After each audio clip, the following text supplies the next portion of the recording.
venid a mí todos los que estáis cansados y agobiados, y yo os haré descansar. Mateo 11:28.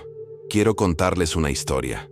No es solo una historia de religión o rebelión, es una historia de identidad, transformación y un tipo de amor que nunca creí que existiera. Me llamo Omid Karazi y nací con privilegios, poder y un propósito. Al menos eso me dijeron. Era hijo de un hombre venerado por millones, temido por miles y obedecido sin reservas. Pero nada de eso importó cuando comencé a hacerme una pregunta que lo cambiaría todo. ¿Y si el amor no doliera? Esta no es una historia fácil de compartir, pero es una que debe contarse, porque hay otros ahí fuera como yo, asustados, silenciados, anhelando algo más. Si eres uno de ellos, quizás esto sea para ti, y si no, te pido que escuches de todos modos, porque la verdad, cuando se comparte con honestidad, tiene el poder de abrir incluso la prisión más oscura. Nací antes del amanecer en un pequeño apartamento a las afueras de Qom, Irán. La llamada a la oración resonaba por los callejones, como una orden grabada en los huesos de la ciudad. Mi padre, el gran ayatolá Hadi Karazi, no era solo un hombre de Dios, era la encarnación de la autoridad divina, al menos a los ojos de nuestra comunidad. Cada palabra suya era considerada sagrada, cada gesto interpretado como sagrado. En nuestro hogar, no solo practicábamos el Islam, lo cumplíamos. No había grietas en los cimientos, no había preguntas, no había vacilaciones. Desde mi primer recuerdo, supe que no era un niño, sino una extensión de un legado. No existía Omid, solo el hijo de Hadi, y con ese nombre llegó la expectativa, llegó con peso, una presión aplastante y silenciosa que me envolvió el pecho y nunca me soltó. Nuestro hogar era prístino, controlado y emocionalmente estéril. No había abrazos familiares ni cuentos para dormir. Solo alfombras repletas de versos sagrados y paredes que oían cada respiración. Mi madre, envuelta en una oscuridad permanente, se movía como un fantasma de la cocina a la alfombra de oración, sin levantar la vista ni hablar a menos que le dirigieran la palabra. Mis hermanos eran mayores, ya moldeados por la disciplina, ya recitaban hadices con una fluidez aterradora. Yo, el más pequeño, era la anomalía. Amaba el sonido de la lluvia. Lloré cuando un pájaro cayó de un tejado. Observaba las nubes e imaginaba formas mientras otros memorizaban las escrituras. Pero la debilidad, en nuestra familia, era un pecado. Mi padre me dijo una vez, teme a Alá más que a cualquier otra cosa. Y lo decía en serio. Con su mano en mi hombro, después de las oraciones del viernes, su agarre más fuerte que el amor, me tragué la idea de que las emociones eran debilidad. Estaba siendo moldeado, no en un hombre, sino en un arma. A los 6 años, ya había memorizado varias suras. Me matricularon en la mejor madrasa de Qom, donde los maestros no sonreían y las preguntas eran castigadas. El jeque Abbas, mi tutor, olía a sudor y agua de rosas. Hablaba en voz baja, pero llevaba una larga vara de bambú. Cuando pronunciaba mal una palabra durante el tajwid, la vara me daba en los nudillos. No por rabia, sino por obligación. Eres un Karazi, me recordaba una y otra vez. No debes fallar. Y así obedecí. Ayuné en Ramadán hasta que se me agrietaron los labios y me dio un retortijón en el estómago. Repetí versos que no entendía hasta que me palpitaba la cabeza. Pero nunca lloré. No delante de nadie, porque llorar era impuro. Llorar significaba que tu alma tenía defectos, y yo no podía permitirme tener defectos, no cuando mi apellido era sagrado. En casa, el silencio era la supervivencia.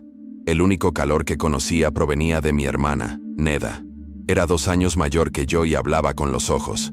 Cuando nadie la veía, escondía dulces en mi alfombra de oración antes del Magrib. Susurraba historias divertidas sobre nuestros vecinos mientras nos sentábamos bajo el granado. Era luz en un mundo que veneraba la sombra, pero la luz, en nuestra casa, era peligrosa. Cuando cumplió 12 años, la sacaron de la escuela y la envolvieron en negro. Tu belleza es una tentación, le dijo mi madre. Desde ese día, su risa se atenuó, su mirada se volvió cautelosa. Pero incluso entonces, Ella siguió siendo mi único atisbo de misericordia. Un día, dijo algo que nunca olvidé. Tal vez Alá sea más bondadoso de lo que Baba lo hace parecer. No lo sabía entonces, pero esa frase plantaría una semilla, una que tardaría años en florecer. A los 9 años, me enviaron a Dar al-Hikmah, un instituto religioso conocido por su rigor. La vida allí era asfixiante. Memorizábamos capítulos enteros cada semana. Cualquier descuido se castigaba con ímpetu. Una mañana de invierno, con las manos temblorosas por el frío, olvidé un verso de la Sura Maída. Mi maestro se quedó de pie sin decir palabra. Levantó su bastón y me golpeó las manos. El sonido resonó como un juicio. La sangre se filtraba a través de mis guantes. No lloré, ni siquiera me inmuté, porque la debilidad era pecado, y no se me permitía pecar. Esa noche, le mostré las manos a mi padre, esperando, quizás tontamente, compasión. Examinó las heridas y asintió solemnemente. «Bien», dijo, «estás siendo purificada». Esa fue la primera vez que algo dentro de mí se quebró. Ni un hueso. Algo más profundo. Algo sagrado. Lo que más me dolía no era el dolor, sino la ausencia de reconocimiento. Nadie me veía. No de verdad. Mi sufrimiento era invisible. Mi confusión irrelevante. Empecé a preguntarme si Dios también me veía. Si mi propio padre no podía ver mi dolor, ¿qué esperanza tenía con Alá? Fue durante una de esas noches de insomnio que la primera pregunta prohibida cruzó mi mente. ¿Por qué debe doler tanto el amor? Sabía que esa pregunta era peligrosa, pero una vez que nació, se negó a irse. Me siguió en cada oración, en cada recitación. Me susurró durante las oraciones del amanecer, y cuanto más la silenciaba, más fuerte se hacía. No como rebelión, sino como anhelo. No quería descreer, solo quería entender. Pero en el mundo en el que vivía, la curiosidad era traición. Las preguntas eran flechas dirigidas al corazón de la verdad, y la verdad no debía cuestionarse. Así que guardé silencio. Interpreté el papel, actué, dirigí las oraciones, corregí a los niños más pequeños, sonreí cuando me lo pedían, pero por dentro me estaba desintegrando. Durante el tahajjud, mientras otros clamaban por perdón, yo miraba por la ventana, preguntándome si alguien allá afuera rezaba como un amigo, no como un criminal ante un juez. Me convertí en un maestro de la simulación. Mis instructores creían que era devoto. Mi padre creía que era disciplinado, pero no lo era. Estaba perdido. Y lo peor, ni siquiera sabía por dónde empezar a buscar el camino de regreso. Hasta el día que conocí a Elías. Era tranquilo, amable, diferente. No era de nuestra escuela. No era de nuestro mundo. Solo un chico que trabajaba en una librería cerca del seminario donde me habían enviado a los 17 años. Usaba vaqueros. Leía poesía. Sonreía sin pestañear. No agachaba la cabeza cuando pasaba la policía religiosa. Una tarde, entré a comprar un cuaderno. Miró mi atuendo y dijo en voz baja, «¿Estudias religión, verdad?» Asentí. Volvió a sonreír. «Soy cristiano», dijo con indiferencia. Se me encogió el pecho. ¿Cristiano? ¿En Teherán? Debía de estar loco. Salí a toda prisa. Pero esa frase, ese nombre, me perseguía. No porque lo odiara, sino porque me picaba la curiosidad. Surgió una nueva pregunta. ¿Qué significa seguir a Jesús? Regresé a la librería una semana después. Me dije que era para comprar un bolígrafo, pero la verdad era que quería volver a ver a Elías. Necesitaba saber qué le daba esa calma, esa suavidad. Cuando entré, estaba leyendo un pequeño libro de tapas blancas. Las letras no eran árabes, eran una mezcla de inglés y persa. Levantó la vista, despreocupado, y me saludó. «Es el Injil», dijo. «El Evangelio». Se me revolvió el estómago. Me habían enseñado toda la vida que ese libro estaba corrompido. Era peligroso. Pero la forma en que lo sostenía, con suavidad, con reverencia, me hizo detenerme. «¿Lo has leído?», preguntó. Negué con la cabeza. No me presionó. No discutió. Simplemente abrió el libro y leyó en voz alta, con una voz apenas superior a un susurro. «Venid a mí todos los que estáis cansados y agobiados, y yo os haré descansar». Se me paró el corazón. Cerró el libro, me miró y dijo en voz baja, Esta paz no se gana, se da. Me fui sin decir nada, pero por dentro, todo se desmoronaba. Esa noche, no pude dormir. Esas palabras se repetían en mi mente. Paz no ganada, paz dada. ¿Cómo podía ser? Todo en mi mundo era ganado. El favor de Dios era una recompensa por la obediencia. El cielo era un trofeo por el sufrimiento. Pero el Dios de Elías daba paz libremente. No tenía sentido, y sin embargo se sentía correcto, como si algo dentro de mí siempre lo hubiera creído. Empecé a imaginar un Dios que no estuviera enojado, que no necesitara que sangrara para demostrar mi devoción. ¿Era eso siquiera posible? ¿Podría el amor ser real sin dolor? Sabía que estos pensamientos eran peligrosos, heréticos, pero se sentían más honestos que cualquier cosa que hubiera memorizado. No se lo dije a nadie. Sonreí, recé, actué, pero en mi interior, una guerra había comenzado. Y en esa guerra, la verdad comenzó a susurrar más fuerte que la tradición. Unas noches después, tuve un sueño. En él, estaba junto a un río. El agua era clara y tranquila. A mi lado había un hombre vestido de blanco. No dijo nada, solo me miró. Y en sus ojos, lo vi todo. Mi miedo, mi confusión, mis heridas. No me juzgó, no me corrigió. Simplemente se quedó allí, y en su silencio me sentí conocida. Me desperté con lágrimas corriendo por mi rostro. No lo entendía, pero sabía, de alguna manera, que el hombre de blanco era Jesús. No se lo dije a nadie. En nuestro mundo, incluso soñar con Isa podría verse como una traición. Pero el sueño se negó a desvanecerse. Se quedó conmigo. Y con él llegó una nueva pregunta. ¿Podría este hombre amarme? No la yo que fingía ser, sino la yo real, rota, dubitativa, incompleta. Empecé a visitar la librería con regularidad. Le hacía preguntas en voz baja a Elías.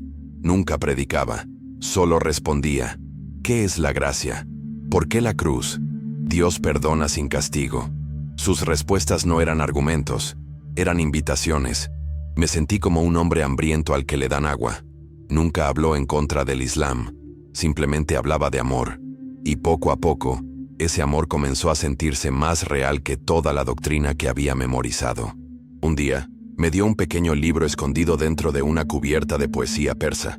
Léelo cuando estés listo, dijo. Era el Nuevo Testamento. Lo tomé, lo escondí. Y esa noche, leí la historia del hijo pródigo. Un niño que huyó, lo desperdició todo, y aún así fue recibido con un beso. Sin palizas, sin vergüenza, solo misericordia. Lloré durante horas, no porque fuera culpable, sino porque nunca me habían visto con tanta compasión.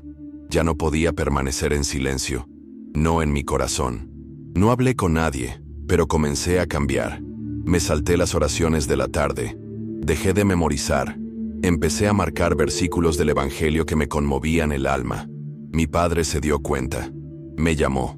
¿Tienes algo que decir, Omid?, preguntó, con la voz como una cuchilla. Mentí. Solo estoy cansado. No me creyó. Entrecerró los ojos. Un Karazi no se cansa. Un Karazi no flaquea. Esa noche supe que sospechaba, y conocía el riesgo.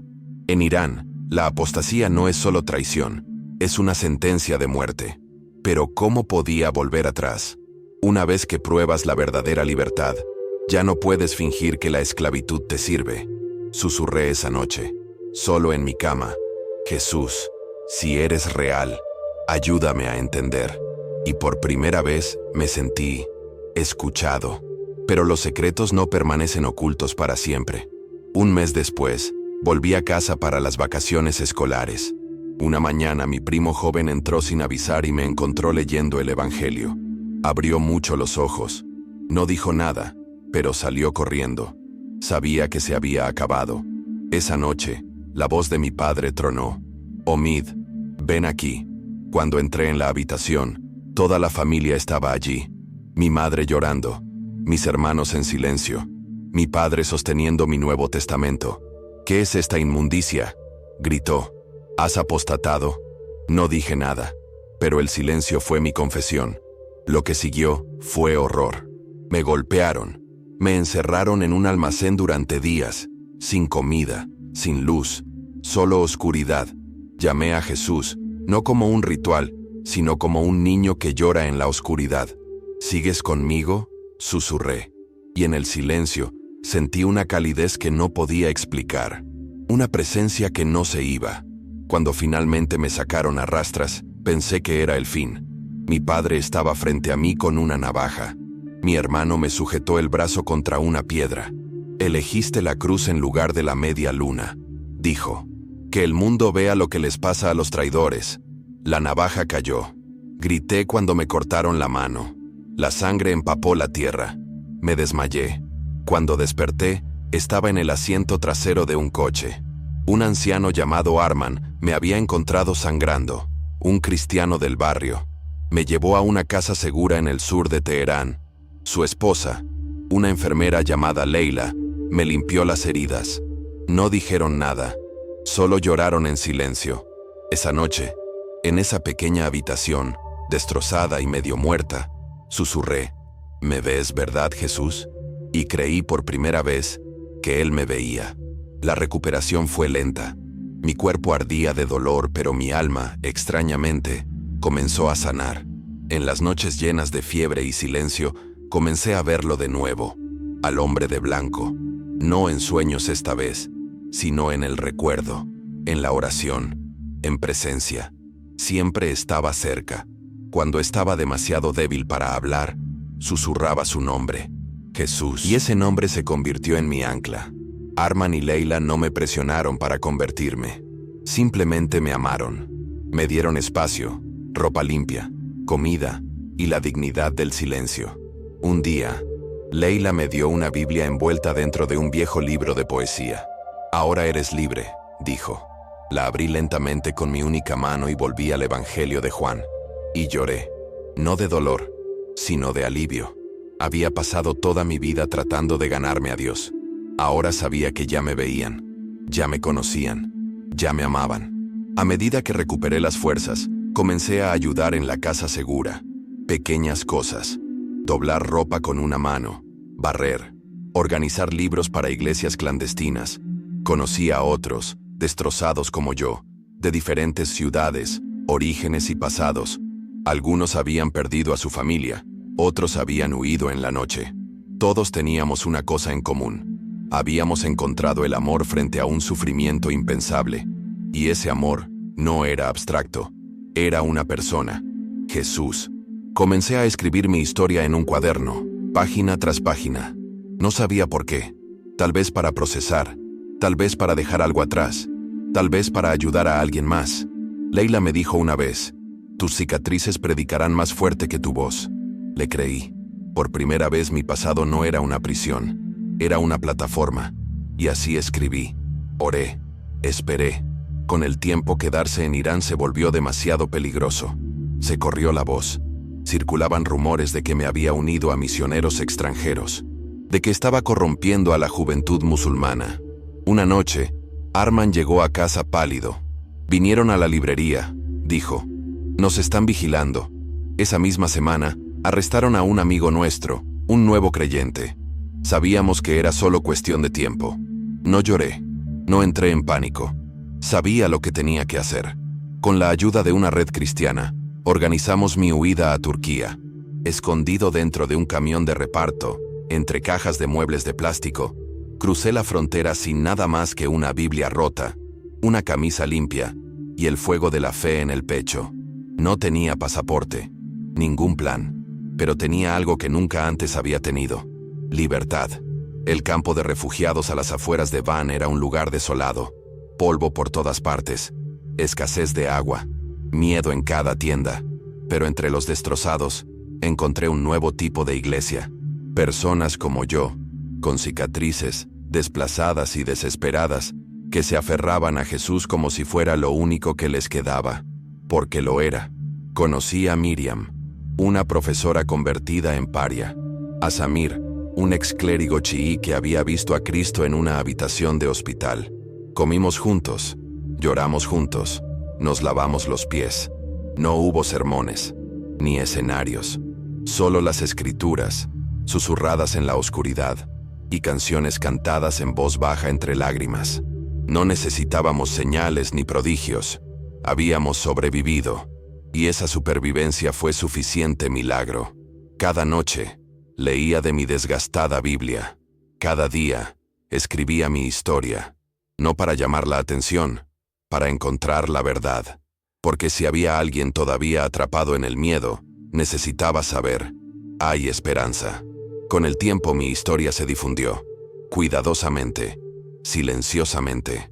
Una iglesia en el Reino Unido recibió mi testimonio y comenzó el proceso de asilo. Fue largo, incierto, pero finalmente, en febrero de 2018, llegué a Londres. Sola, con cicatrices, y libre. El aire olía a asfalto mojado y castañas. Extraño, pero reconfortante. Una pequeña iglesia en Peckham me dio la bienvenida. Me dieron una cama, comida y dignidad. No pidieron nada a cambio. Lentamente, aprendí inglés. Estudié las escrituras en comunidad. Por primera vez, dije, Jesús, en voz alta en público, sin miedo. Recibí una mano protésica, gracias al NHS, pero no la usé para ocultar mi cicatriz. Mi cicatriz era mi testimonio. Un día, la iglesia me pidió que compartiera mi historia. Dudé. Mi acento era fuerte, mi gramática rota, pero recordé a los otros, los que aún se escondían, y hablé, con voz temblorosa, pero verdadera. Después de esa noche, la gente lloró. Una mujer me abrazó y me susurró. Había perdido la esperanza, pero me recordaste que Jesús todavía hace milagros. Semanas después, recibí una carta de mi hermana Neda. Me había encontrado a través de un contacto con refugiados. Sus palabras me destrozaron. No sé si creo lo que tú crees, pero quiero entender. Esa noche, lloré. No por miedo, sino porque vi luz donde pensé que solo habría oscuridad. Empecé a orar por mi padre. No por venganza, por paz. No porque la mereciera, sino porque era libre. El perdón no borraba el pasado, pero lo redimía. Le escribí una carta a mi madre, aunque no tenía forma de enviársela. Te amo. Nunca te culpé. Si te vuelvo a ver, te abrazaré sin vergüenza. La metí dentro de mi Biblia, justo al lado del versículo que me salvó la vida. Hoy, sirvo a tiempo completo en una misión en el este de Londres. Apoyamos a ex musulmanes que han encontrado a Cristo. Aconsejo a quienes aún tienen miedo de hablar. Dirijo estudios bíblicos en voz baja, en farsi susurrado. Oramos, comemos, crecemos juntos. Una vez, una mujer me preguntó, ¿valió la pena perder la mano? Sonreí. Me quitaron la mano, pero Cristo se llevó mi vergüenza. Daría ambas por volver a conocer su amor. Mi nombre es Joseph Ghaffari. Nací a la sombra del poder religioso.